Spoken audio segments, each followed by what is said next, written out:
हम बात कर रहे हैं हीट वेव की एंड हीट स्ट्रोक। हम बात कर रहे हैं प्रॉब्लम की एंड सॉल्यूशन की। जितनी गर्मी अभी आपने देखी, इतनी गर्मी शायद आपने अपनी जिंदगी में कभी नहीं देखी। आप ये नोटिस कर रहे होंगे कि हर साल गर्मी और ज्यादा बढ़ती जा रही है, ग्लोबल वार्मिंग और बढ़ती जा रही है। तो इसका इमीडिएट इम्पैक्ट क्या है? That is heat stroke. आप ये देख रहे होंगे कि अपने आसपास लोगों में ऐसी खबरें भी पढ़ रहे होंगे कि अक्सर लोग हीट स्ट्रोक से आजकल मारे जा रहे हैं। तो ऐसा कोई हीट स्ट्रोक का विक्टिम अगर आपके सामने पड़ जाता है तो आपको क्या करना है, पहले उस पर बात कर लेते हैं। हीट स्ट्रोक के विक्टिम को बचाने के लिए आपको समझना पड़ेगा हीट स्ट्रोक क्या है। हीट स्ट्रोक का मतलब कि गर्मी की वजह से आपका बॉडी का जो टेम्परेचर कंट्रोल मैकेनिज्म वह कहीं खराब हो गया और जिसकी वजह से हीट स्ट्रोक हो गया। जिस तरह से आपकी गाड़ी की इंजन ज्यादा गर्म हो जाती है तो वह गाड़ी रुक जाती है और तब आप इंजन में पानी मारते हैं और इंजन ठंडा होता है, तभी आप गाड़ी को दोबारा स्टार्ट कर पाते हैं। सिंपली इसी तरह से बॉडी के केस में हीट अगर ज्यादा झेलने की कैपेसिटी ज्यादा हो जाती है तो बॉडी को हीट स्ट्रोक हो जाता है।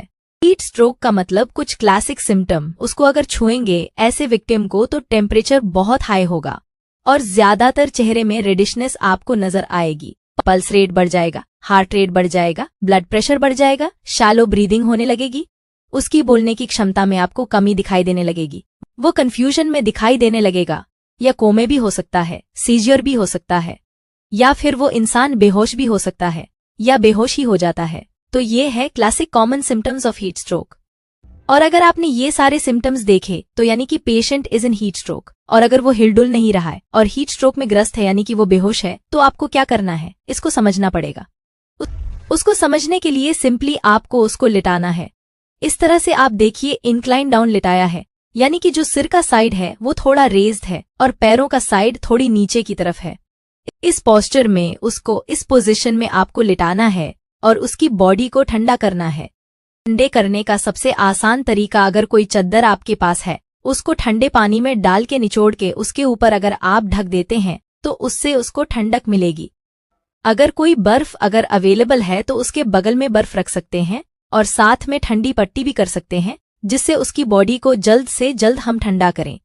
जैसे जैसे बॉडी ठंडा होगा वैसे वैसे उसका होश आता जाएगा, वैसे वैसे उसके सिम्टम नॉर्मलाइज होते जाएंगे। सिम्टम नॉर्मल होने के बाद आप उसको पानी पिला सकते हैं। होश में आने के बाद उसको पानी पिला सकते हैं। जब वह बेहोश है तब मुंह में कुछ डालने की आवश्यकता नहीं है। और अब सवाल आता है कि हीट स्ट्रोक हो ही ना, उसके लिए क्या करना पड़ेगा? उसके लिए पानी लगातार पीते रहना पड़ेगा। जब भी कभी बाहर जाएं तो एक बड़ा बॉटल लेकर जाएं। हर 15-20 मिनट में थोड़ा थोड़ा पानी पीते रहें।